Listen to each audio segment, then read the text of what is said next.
We're joined by 4 public service workers from around the country who will be affected by today's decision, as well as the presidents of America's 4 largest public service labor unions. Lee Saunders, president of the American Federation of State, County, and Municipal Employees. Lily ESKELSEN GARCÍA, president of the National Education Association. Mary K. Henry, president of the Service Employees International Union, and RANDI WEINGARTEN, president of the American Federation of Teachers. We're going to hear brief remarks from each speaker, and then we're going to open it up to questions. Without further ado, I'm going to turn it over to AFSCME President Lee Saunders. Good afternoon, everyone. Today's Supreme Court decision makes it perfectly clear working people can't get a fair hearing before today's corporate-controlled Supreme Court. But let me be perfectly clear. We're not defeated.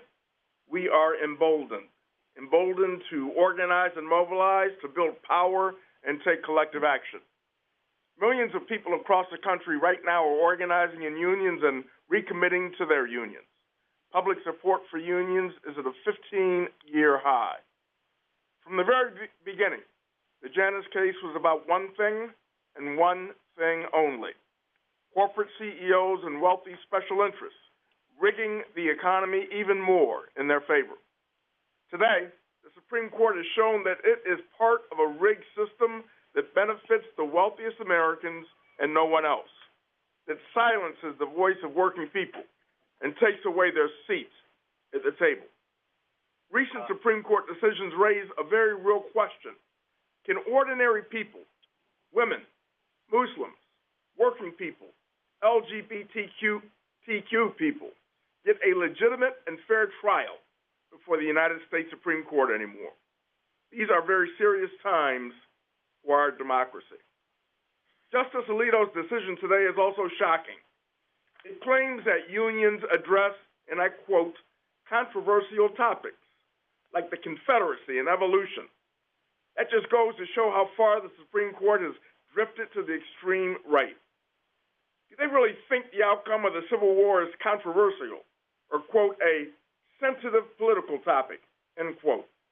In this context, it's important to remember that right to work, which the court is imposing on the entire public sector today, has its roots in the racial brutality and oppression of the Jim Crow South. The Janus decision is bad for the economy and bad for democracy. It undermines the idea that working families deserve a fair shake. It hurts communities of color, for whom unions have historically been a ladder to the middle class. It flies in the face of our most cherished values: economic justice, shared prosperity, opportunity for everyone. With this decision, the court also overturns a long-standing precedent, one that has fostered labor peace, one that has served working people, their employers, and their communities well for more than 4 decades. They have chosen instead to facilitate a political attack on the labor movement, an attempt to, quote, defund and defang public sector unions. Those are the exact words used by the CEO of a coalition of right-wing think tanks. But the labor movement is bigger than any Supreme Court ruling. This decision will embolden working people to stick together in strong unions, to strengthen the bonds of solidarity, to continue to build power in numbers and negotiate a fair return on their work. We will continue to improve our workplaces and strengthen our communities. We will continue to fight successfully for better wages, benefits, and working conditions for everyone. And we will fight on every single front, at the bargaining table, at work sites, in organizing campaigns, at the ballot box, in the halls of Congress and state capitals nationwide. Now let me introduce AFSCME Council 31 member Stephen Mittons, a child protection investigator for the Illinois Department of Children and Family Services. You got it, Stephen. Thank you, President Saunders. My name is Stephen Mittons, and I am an investigator with the Illinois Department of Children and Family Services, a Marine Corps veteran, and a proud AFSCME member. And here's what today's ruling in favor of Illinois Governor Bruce Rauner and all the other powerful billionaires behind this case really means. The Supreme Court of the United States has just put the political agenda of the wealthy and the powerful before the needs of communities, as well as well-being Americans, working families, and quite frankly, it's shameful. Supreme Court's decision hurts the already underserved communities I work with on a day-to-day basis. For all the struggling children, mothers, and fathers, whom too often go unheard from our country, this decision threatens to silence them even further. But I'm here to tell you, we won't take this lying down. The billionaires behind this case may want to take away freedom from working people to build power together in unions and take away everything we've worked so hard for all these years. But public service workers never quit on our communities, and we will never quit on each other. Across the country today, we see workers and their families taking to social media, posting photos of themselves with signs that say union, to proclaim that unions are more important than ever in today's rigged economy, to favor the wealthy and the powerful over the everyday working people. That's why we're continuing to organize and fight back. We're making sure every AFSCME member in the country knows who is behind these attacks on us and what their agenda really means for working families. In the coming days and weeks ahead, I'll still be talking to my coworkers and friends about why we need to stand strong together in our union, now more than ever. United we bargain, divided we beg. It's just that simple. Thank you, President Saunders. Thank you, Stephen. Thank you so much. I'm going to move it along now to NEA President Lily Eskelsen-Garcia. Thank you so much, and I appreciate my union family on this call. NEA represents 3 million teachers, bus drivers, paraprofessionals, cafeteria workers, counselors, librarians, custodians. You work in an American public school, college, or university, you can be a member of the National Education Association, and I don't think it will surprise anyone to learn that very few NEA members are millionaires. We got into this business because we love other people's children. We dedicate our lives to our students. So we want to make very clear that the Janus decision that came down today had absolutely nothing to do with billionaires who funded all of this caring about fair share fee payers. This is an absolute unmitigated attack on working families. And they're attacking unions for one reason, and it's because we have always been the best pathway leading to a strong middle class. We protect the rights, the freedoms, the education opportunities of working people, and that is what Janus hopes to put an end to. Real freedom for working people. Real freedom is when you can earn a decent living wage. It means you can provide for your family, that you can take your kid to the doctor when he's sick, that you can retire with dignity. Those are all things that the billionaires behind Janus have fought against for decades. And that's why we're under attack. I would just point out that 75% of educators in the United States are women. I'm a 6th grade teacher from Utah. I depended on a strong union in my state to advocate for me as a professional, to be my collective voice. But we looked at so much more than just our professional integrity. Our union fights for equal opportunity for women, for communities of color, for all of those who've been systemically disadvantaged due to discrimination, due to prejudice. But I will tell you that as much as these forces have tried to weaken unions, and they have succeeded in many cases to put obstacles in our path. You take a look at the Red for Ed wave that went through West Virginia, Oklahoma, Kentucky, Colorado, Arizona, North Carolina.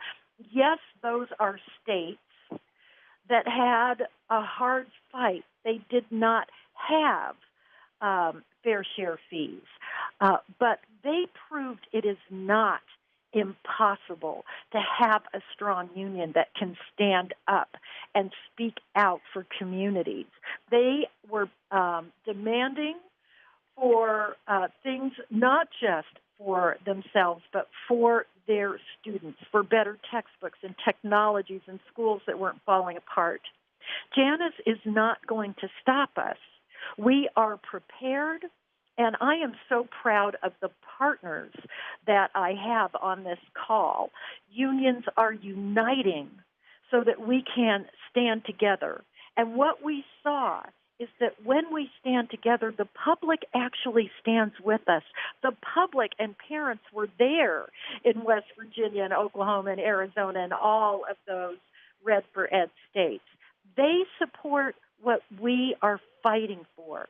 And so our job number one now is to unite not just our union members, but to unite our members with this nation, to stand up against the billionaire bullies that are trying to put an end to their rights and their freedoms. And I want to introduce one of our members, a high school teacher from Sylvania, Ohio, Dan Greenberg, to add his voice to this. Dan? Thank you, President ESKELSEN Garcia. My name is Dan Greenberg, and we live in a world where the gap between the haves and the have-nots grows wider every day, where it's harder and harder to live a middle-class life, the American dream. With that in mind, I think about my family, my friends, my students, my community. At this challenging time in our country, who will ensure we have quality public education for our children so they have a chance to have a successful future? It's the union. My union works every day, not just for educators, but for the students we serve. When my district was facing a budget crisis and they were considering closing one of our preschool programs, it was the union who brought parents and teachers together to speak at a board meeting, which ultimately saved that preschool. When a teacher in another district in Ohio realized the superintendent was inappropriately spending hundreds and thousands of dollars that should have been spent on children, he turned to his union to help him contact the proper authorities and protect him from being fired for doing the right thing for his district and his students. There are countless other stories like this every day of the union making our schools better. Our unions bargain for smaller class sizes, for continued training for teachers, for adequate resources for students. And especially at this time when school shootings are at the forefront of everyone's mind, it's the union that is advocating for more counselors, more school resource officers, and for policies and procedures in schools to keep our children safe. It's the union that gives teachers support every day through contract provisions and job security that allow them to focus their energy on meeting the emotional and educational needs of students. And when children's needs are met, they are better prepared to learn and to be successful in the future. Our public schools are the heart of our communities, and education is the pathway to a successful life. We need strong public schools, and the union must continue to be a critical element and voice for our educators, our students, and our community. Thank you, President ESKELSEN Garcia. Thank you so much, Dan. I'm going to turn it over now to SEIU President Mary Kay Henry.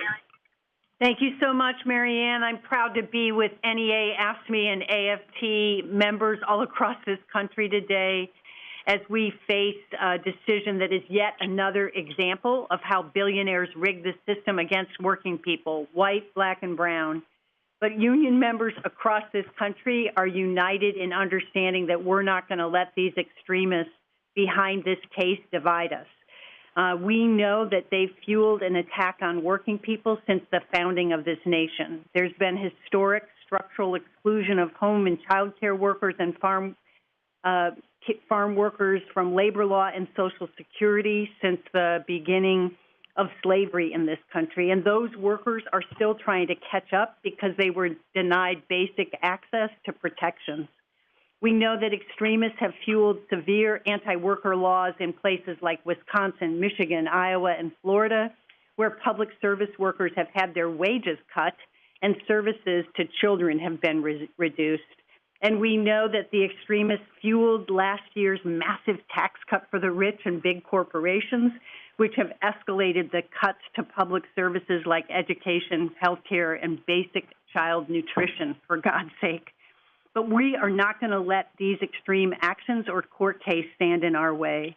And we're proud to join with AFSCME, AFT, and NEA in getting our members to stick together and keep up the fight for our basic dignity and respect as human beings in this nation and for the good union jobs that our families and communities deserve.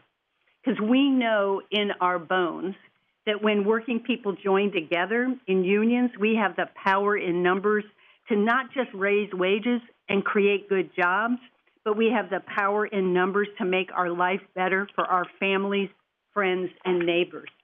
Today's ruling only makes SEIU members even more determined to stick together with their coworkers in their union, to unite more workers together in unions, and to turn poverty wage work into good union jobs.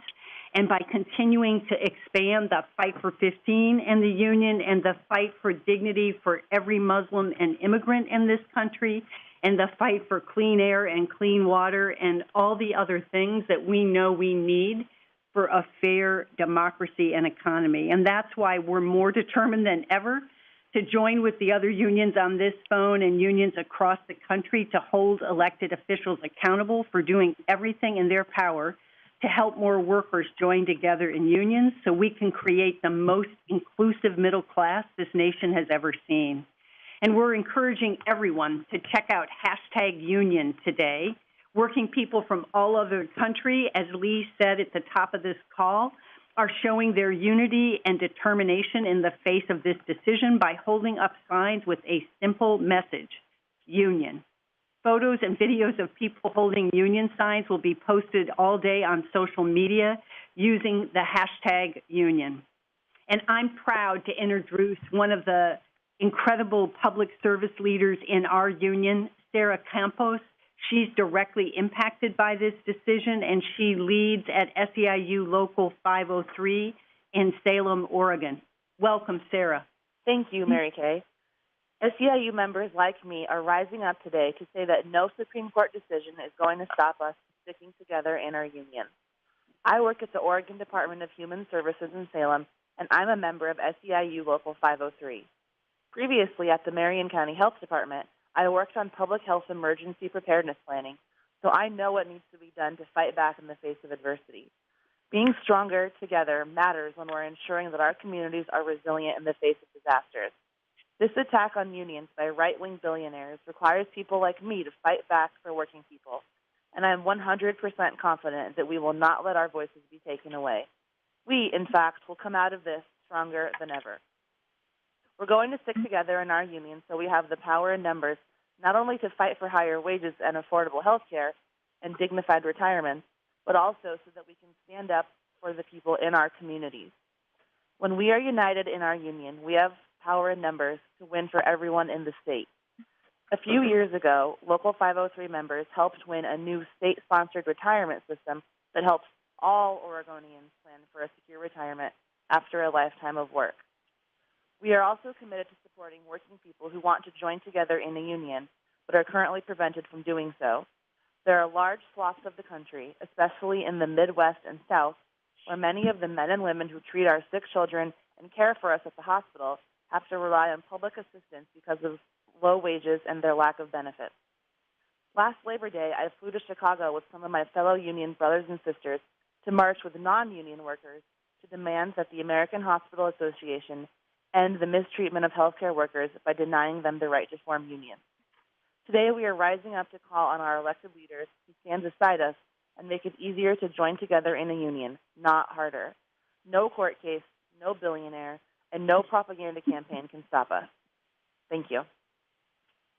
Thank you so much, Sarah. Now I'm going to hand the mic over to AFT President RANDI Weingarten. Thank you, and for all those on the call, if we sound similar, it's because we have been fighting this fight together, and we are seeing what Lee and Lily and Mary Kay and our members have said all across the country. So don't count us out. While the right wing's thirst and extremism, while the right wing's thirst for power and their extremism trump the aspirations and needs of communities and the people who serve them today, workers are sticking with their union because unions are the best vehicle for working people to get ahead. And while our members are sticking with us and we're sticking with the community, we are also sticking together. That's who we are as people in the United States of America. Whether it's helping kids in schools or fighting for decent and affordable health care that stops them from taking away health care that people or for people with pre-existing conditions, we will continue fighting, caring, showing up, and voting to make possible what is impossible for individuals acting alone. Whether it's winning parental leave in New York, new contracts for teachers in Detroit that restored funding for schools, or that restored minimums for graduate workers at the University of Michigan, or whether it was walking out for children and for public education, as Lily just talked about in West Virginia, Oklahoma, or Arizona, as you can see, we are not wavering from our fight. As Lee said, we are doubling down on that fight. Yesterday, for example, we were at the border delivering books to children being held in detention camp tent cities in Tornillo, Texas. So at the same moment that the court is ripping away rights for workers and the Trump administration is ripping kids from their families, it is the unions of America with our allies that are helping kids, because that is what our unions do. We help kids, we help communities, we help our members. And frankly, our members are with us. They see the union as a vehicle for a better life and as a way to stop employers and politicians from ripping them off. They know that the system is rigged against them, and they want a system that supports the values we champion, and they believe that unions help make possible what would be impossible for individuals acting alone. We saw this in a membership poll that we just finished a couple of weeks ago. 72% said it was important that their local union is part of the national union, and in numbers I'd never seen before, 74% had a positive opinion of the AFT, while only 4% had a negative opinion. And we're seeing that in our membership, as we are now at the largest numbers we have ever been at 1.75 million. And in the state affected by Janus, about 800,000 of our members, our locals started recommitment campaigns starting in January and February, and of those 800,000, we're well over 500,000 people who have said they are sticking with the union. And finally, the public is with us. You saw it during the walkouts. Public support for teachers are widespread and foundational, and a recent AP poll found that nearly two-thirds approved of teacher unions, and support for unions in total is at its highest in 15 years. So we are emboldened. We will continue to make our case in the halls of state houses, in our workplaces, in our communities, through organizing, activism, and membership recommitting. But let me just say one more thing about this case. As Justice Kagan said, the majority overturned a decision that was embedded in the nation's law and its economy. A majority has taken away the 10th Amendment right of states to do what they need to do to govern their workplaces. A majority has taken away what was a unanimous decision 40 years ago, because the majority was siding with corporations and billionaires who want to defund and defang unions because they do not want workers to have a right. But workers are rising up like never before, and we will continue to fight in the court of public opinion, the bargaining table, and the ballot box for our values: good public education, good jobs that support a middle-class life, good health care, good affordable public higher education, and fighting against bigotry and discrimination, and in defense of democracy and pluralism. And one of the people who are doing that every single day is one of our members, Holly KIMPON, high school biology and anatomy teacher from Ohio. Holly, will you talk about what sticking with the union means to you? Sure. Thank you, President Weingarten. My name is Holly KIMPON. I am a mother, a teacher, an active member of my community, and a strong union member. Today's decision for people like me is not really about politics. For the working middle class like myself, it's about weakening our voice and our power over the few that are in charge, those people who are making money off the backs of workers like me. Several years ago, we agreed to freeze our salaries for a few years to help our district out in the face of major state funding cuts. Even though it would be a sacrifice for our own families, we agreed to it because it was what was best for our students and the community. They promised that the money would be restored once the levies passed, and we fought for the levy and we won. When it came time for the district to bring up their end of the bargain, they didn't come through. We banded together and fought to get back what was promised. Only with the strength in numbers were we able to get back what was promised and what was fair. My union not only fights for workers like me, but more importantly, is the voice for our students. Unions are fighting for students to have mental health services, are well fed and cared for, that their teachers are prepared and educated, and that the school is safe and nurturing environment daily. Because we have such a responsibility to these students and our own families, we will stand united and grow even stronger in the face of this decision. Thank you. Thank you so much, Holly, and thank you to all four of our presidents and members. We're now going to transition into the Q&A portion of our call.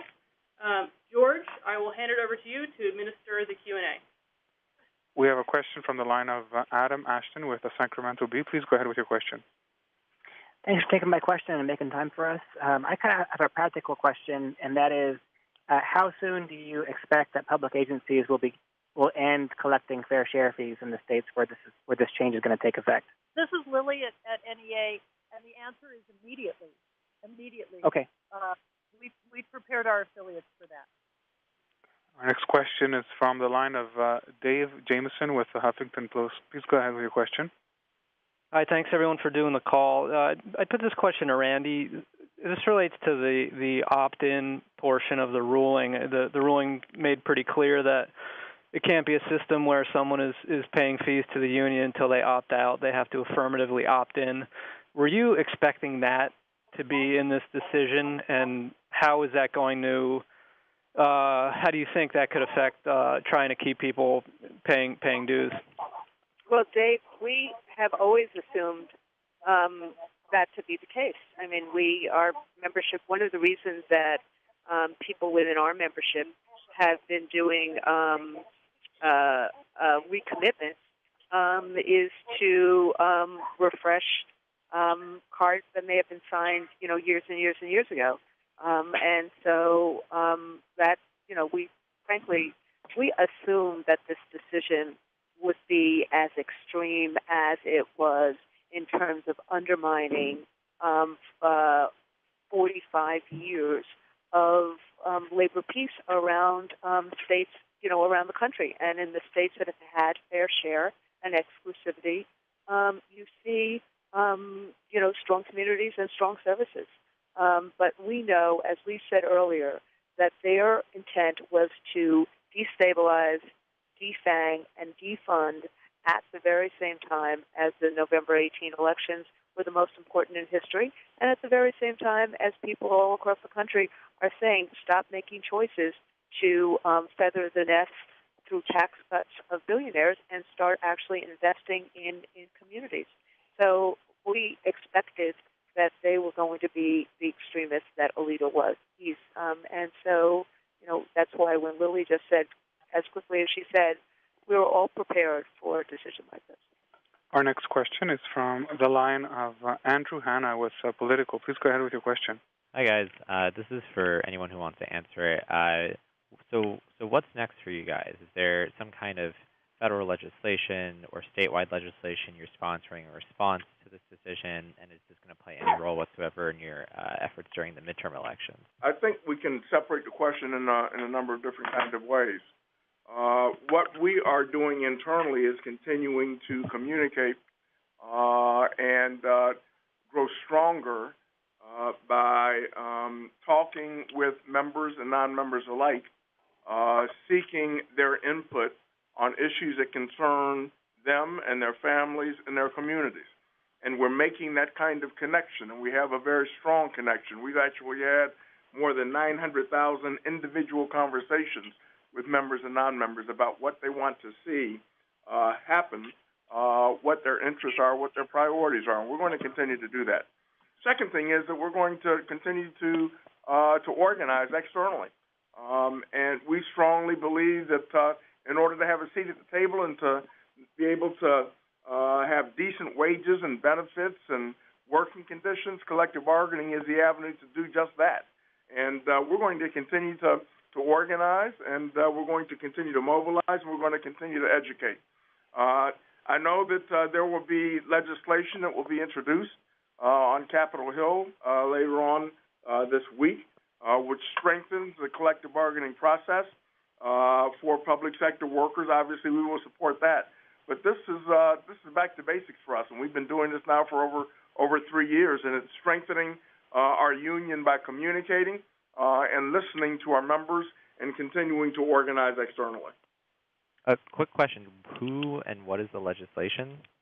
Can I just add that what we're seeing already from you can see from the press releases that you've been getting all throughout the country, mayors, governors, others are decrying this decision because they know what strong collective bargaining and strong relationships and strong unions mean in terms of safer communities and better services.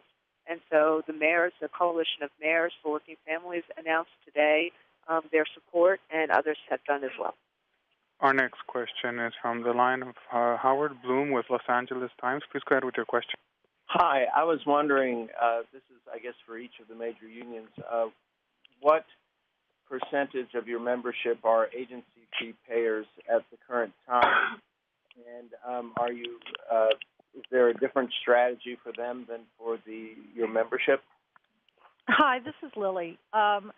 Our agency fee payers make up about 3% of our NEA budget nationwide. It's a very small percentage of our budget. The agency fee payers, and losing them was not the push with the Koch brothers and others that are behind Janus.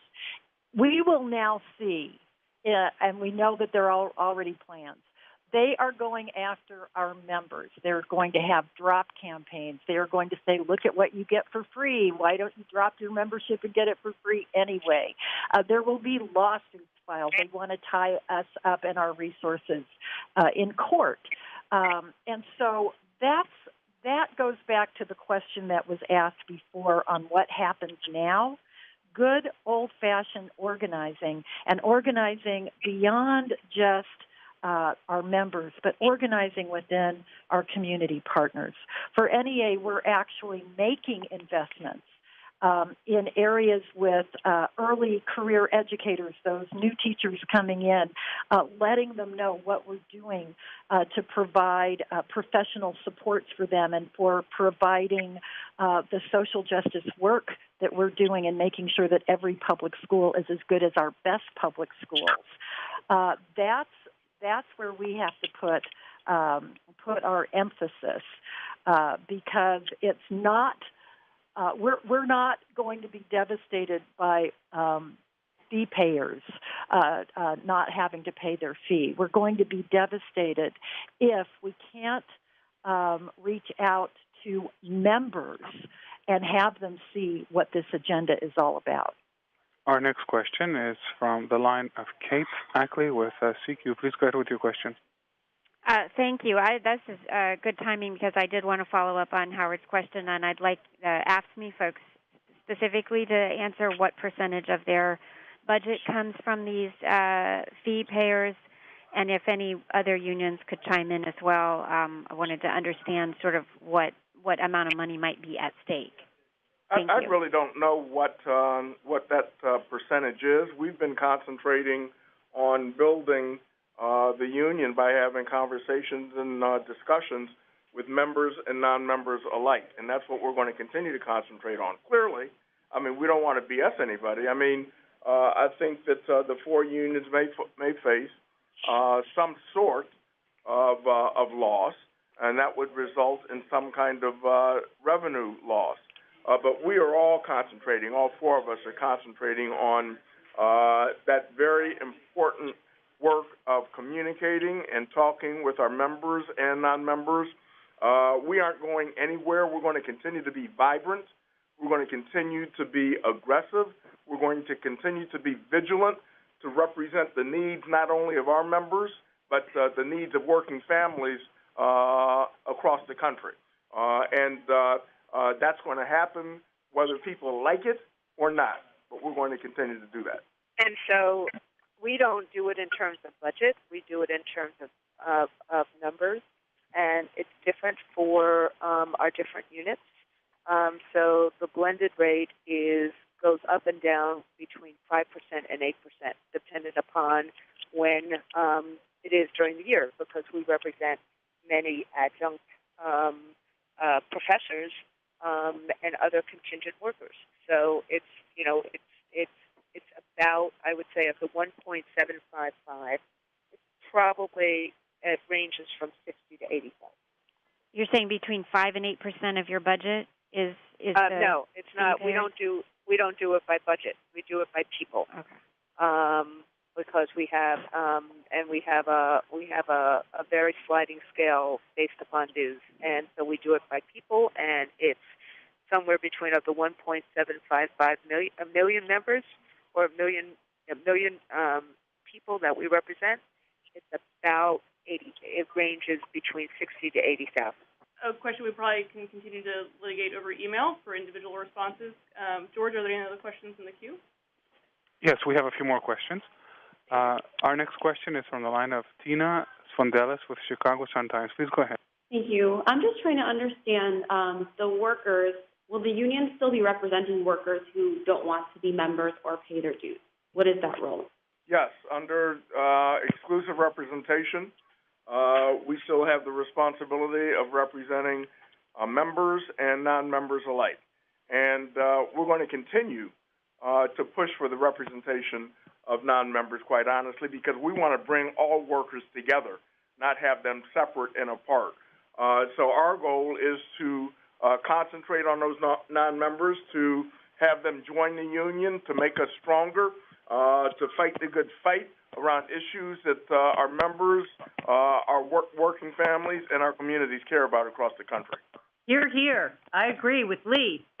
And in addition to that, public service workers like Sarah and Dan and Stefan and Holly that spoke with us on this call understand that we can't continue to bargain good jobs and secure our benefits in the public services sector unless we're also organizing vigorously with fast food workers and nursing home workers and home care workers, because we need to raise wages for all workers. And I think the amazing thing about our four unions and the rest of the labor movement at this moment is not only are we determined not to let this court decision stand in the way of improving our members' lives, we're determined to use our unions to improve the lives of everybody in this nation. And that means organizing more non-union workers, going to the border as RANDI did yesterday, and standing with immigrant advocates to object to the criminalization of immigrants in this country. That means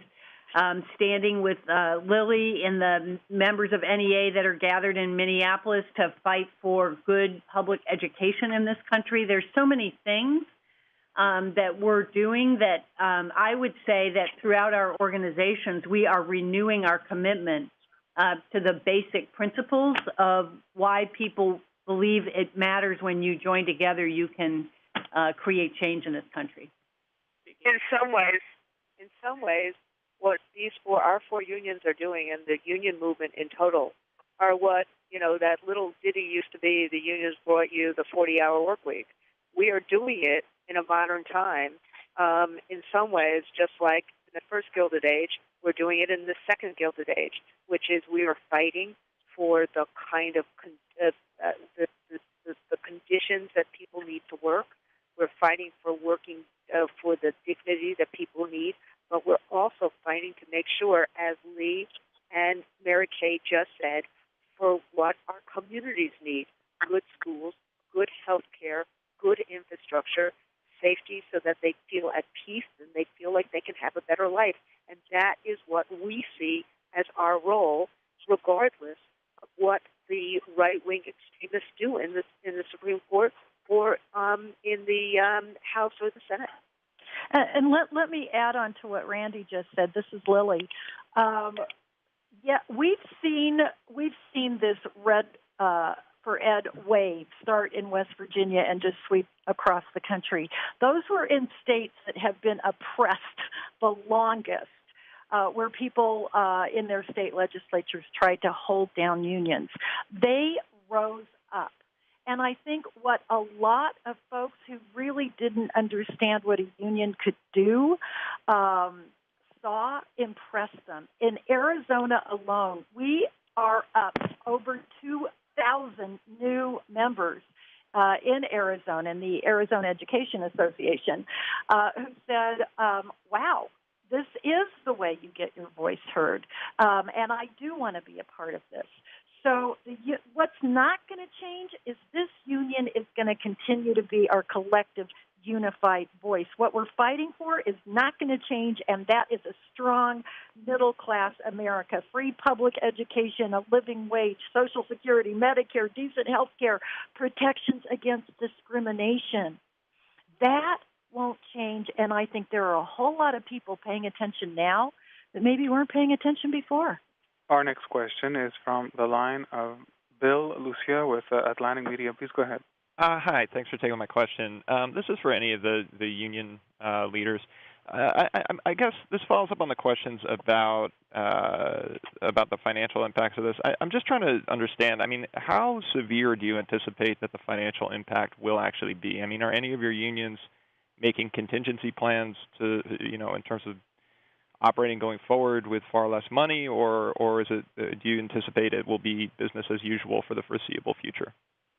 Well, we're being very responsible as far as making projections and making the necessary cuts where we have to make cuts, a process that we would normally do regardless of the decision coming down or not, and that depends upon the growth of our union.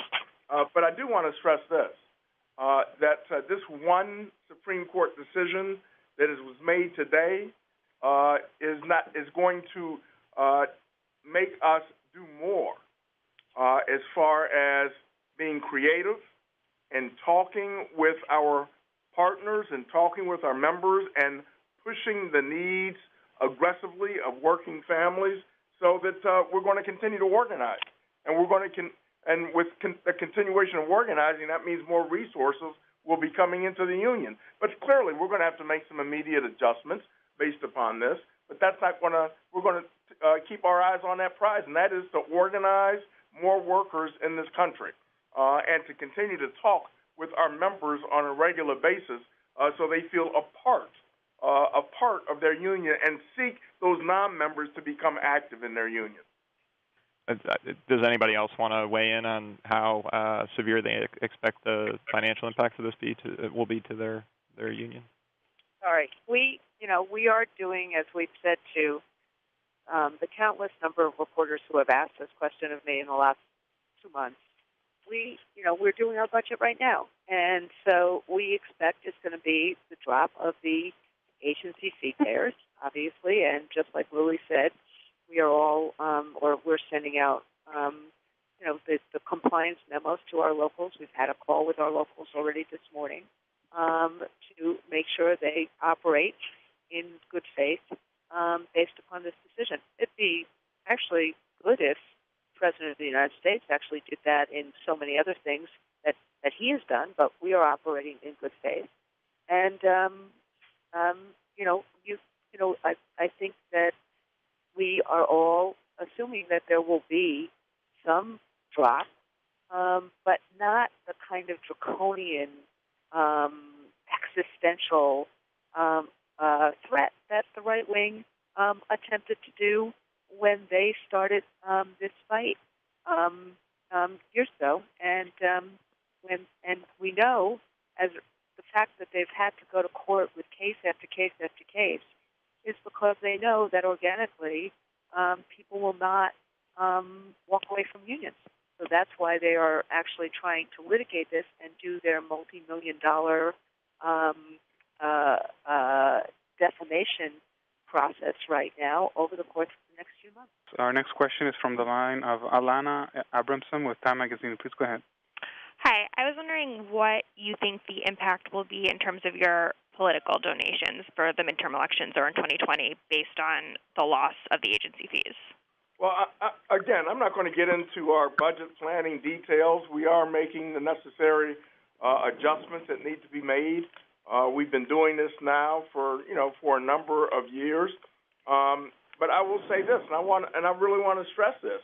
I mean, we are committed, and every one of the unions on this phone are committed to external organizing, to working with our members and non-members so that we will have the financial ability to continue the kind of essential programs and to meet the priorities of our members across the country.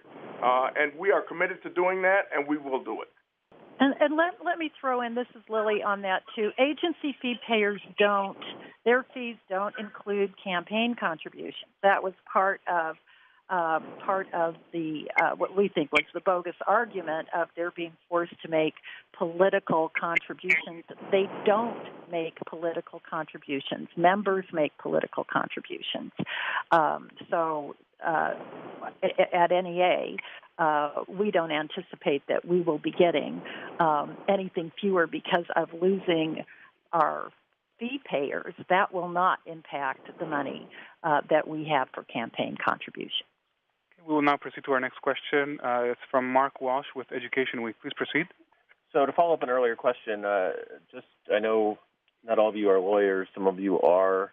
This is not a major legal analysis, but on page 17 of Justice Alito's opinion, he says individual non-members could be required to pay for that service, meaning representation, or could be denied union representation altogether. Just wondered if there's any reaction to that. Mark, are you, per our earlier clarification attribution, will you take Judy Rivlin, General Counsel from AFSCME on background? I suppose. Is that an agreement? It's not very helpful when you're putting these people forward for reaction to a Supreme Court decision. But Mark, I suggest we handle this over email. Okay, that's fine. If it's just a detailed legal analysis question. Yeah, I mean, I agree. It sort of is. So there are no further questions at this time. I'll now turn the call back to the presenters for their closing remarks. AFSCME has no closing remarks. Do any of the other unions on the call have any closing remarks? I just really want to appreciate the public service workers that joined each of the presidents today. Having gotten up early on the West Coast, I know Sarah Campos, Dan from NEA, Stefan from AFSCME, and Holly from AFT. They are our heroes and heroines in this moment. All right, with that, thank you so much, everyone, for your time and for joining us, and have a great day.